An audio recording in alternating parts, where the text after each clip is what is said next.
Et on en parle tout de suite avec Nicolas Stocker, journaliste GPTV, spécialiste des questions internationales, en direct avec nous depuis Paris.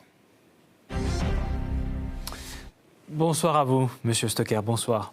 Bonsoir, bonsoir. Selon vous, pourquoi ce revirement dans les propos, en tout cas de la part du président américain, quelques jours seulement après la rencontre avec Zelensky à Washington? Est-ce que c'est peut-être les actions de Kiev en mer Caspienne contre les navires affrétés par la société Chevron? Il y a peut-être autre chose derrière les coulisses.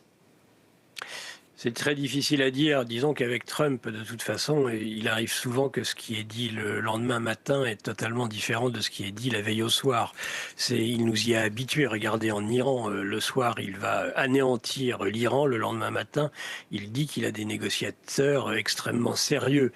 Donc je pense qu'avec Trump, de toute façon, il faut plutôt faire attention et ne pas prendre pour argent comptant ce qui peut être dit un jour et qui peut être totalement invalidé le lendemain. Je pense que c'est déjà une des raisons. Après, je ne sais pas. Je pense que de toute façon, ça reste un acte assez résiduel, puisque on sait qu'entre le moment où cette licence serait accordée et le moment où les missiles pourraient être produits, il faudrait plusieurs années. Et sans être excessivement optimiste, on peut imaginer que la guerre sera terminée à ce moment-là.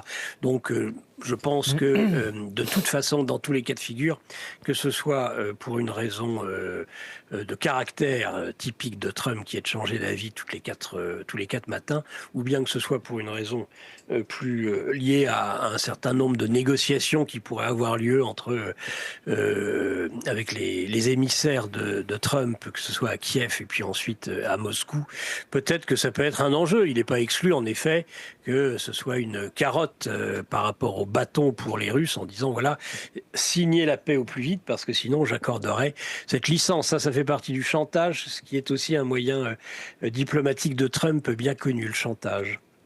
Il ne se précipite pas trop à aider pleinement Kiev, les États-Unis. Zelensky qui devait avoir une réunion avec Elon Musk et puis qui a été annulée au dernier moment. Zelensky qui demande également que Starlink fonctionne sur le territoire russe pour pouvoir envoyer de la balistique. Et puis non, là aussi, Donald Trump promet de poser la question, mais rien de plus. Alors, que se passe-t-il de ce côté-là ?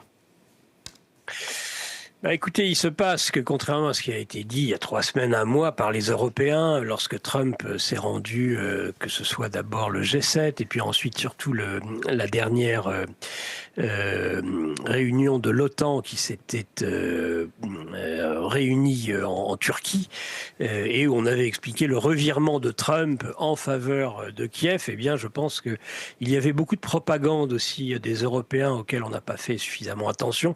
Ils ont pris beaucoup leurs rêves pour les réalités. Ils ont pensé que Trump avait réellement changé d'opinion et qu'il était devenu plus favorable à Zelensky, qu'un certain nombre d'informations lui seraient parvenues aux oreilles sur, si j'ose dire, entre guillemets, pour être ironique, la victoire imminente de Kiev dans la guerre en Ukraine, qui lui aurait été soufflée à l'oreille par des conseillers. Bon, bien tout ça, à mon avis, c'est de la blague. En réalité, Trump n'a pas tant que cela changé d'opinion. Rappelons-nous ce qui s'était passé avec les Tomahawk. Dans un premier temps, Trump avait dit « je vais livrer des Tomahawk à l'Ukraine » et puis quelques temps après, il avait dit « non, finalement, je n'en livrerai pas parce que je ne voudrais pas autoriser et permettre des frappes dans la profondeur des Ukrainiens en Russie ». Donc je pense que pour Starlink, pour Elon Musk, c'est peut-être d'ailleurs exactement la même chose. Je ne suis pas persuadé que les Américains aient envie d'apparaître comme co-belligérants. Ils laissent, et c'est bien malheureux d'ailleurs pour les Européens, ils laissent les Européens assumer de plus en plus dangereusement cette co-belligérance. Mais on sent chez les Américains une volonté de retrait par rapport à ça. Ouais. Merci beaucoup Nicolas Stocker pour ce décryptage. Merci. Je rappelle Nicolas Stocker, journaliste GPTV, spécialiste des questions internationales, en direct avec nous depuis Paris pour parler de l'évolution du conflit russo-ukrainien. Merci encore. Merci.